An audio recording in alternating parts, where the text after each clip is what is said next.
the thousands of men who served in Britain's special forces in the Second World War, only one foreign volunteer won the Victoria Cross. He was not British, he was Danish, and he never lived to be handed the medal. His comrades called him the Viking.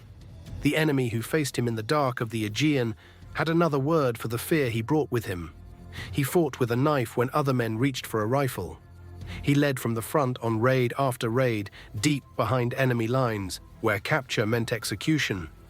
And by the age of 24, he was already a legend in the most secret corners of the British war effort. The way he died would later be written into a citation unlike almost any other of the war. His name was Anders Lassen. He came from Denmark, from a country the Nazis overran in a single day in 1940. Anders Lassen could have sat the war out in safety. Instead, he made his way to Britain and volunteered to fight for a nation that was not his own. He was tall, quiet, and unnervingly calm, and he turned out to have a gift for the most dangerous work there was. He was drawn into the shadow world of British commandos and special raiders. These were the men who struck at night, from the sea, in small boats and smaller numbers.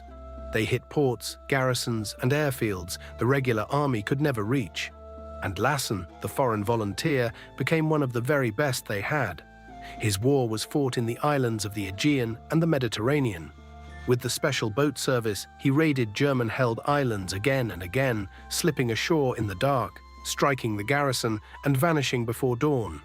He earned the military cross not once, but 3 times, a decoration for gallantry most soldiers never receive at all.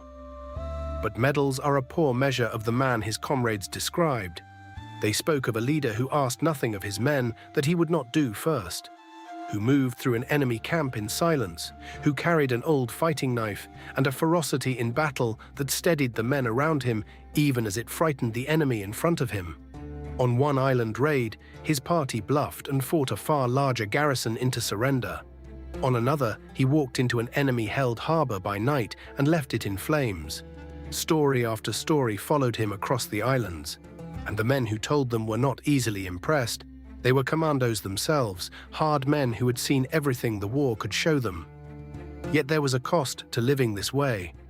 Almost no one who raided as often as Lassen did survived the war. He knew it. He went out anyway, again and again, into the dark. By the spring of 1945, the war in Europe was almost won.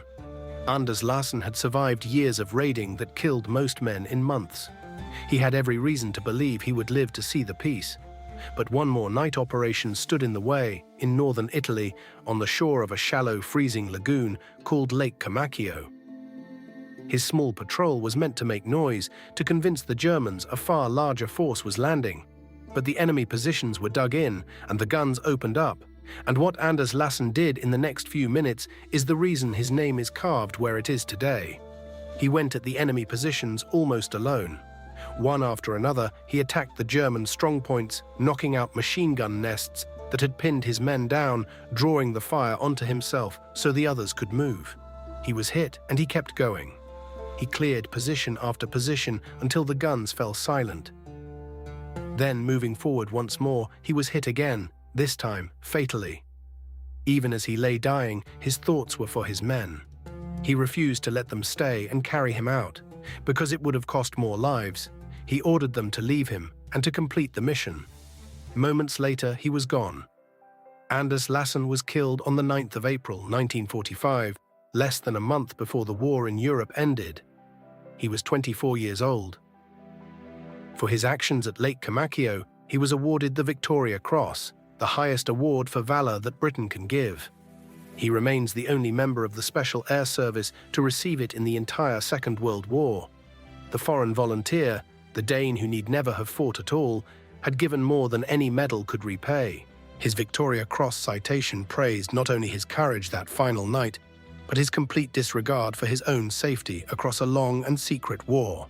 He is buried far from Denmark, in a Commonwealth War cemetery in Italy, among the men he fought beside. In Denmark, he is remembered as a national hero, the most decorated Dane of the Second World War. In Britain, he is remembered as one of the bravest men ever to serve in her special forces, and he was not even her son. Both nations, in the end, claim him, and both are right to. Anders Lassen chose a war that was not his to fight and gave his life finishing it. He asked for no reward and lived to receive none. He led from the front until the front took him, and his last thought was to spare the men he commanded. Of all the thousands who served in the shadows of that war, the British Army's highest honor went, just once, to a foreign volunteer with an old knife and a quiet voice. They called him the Viking, and they gave him the Victoria Cross, lest we forget him.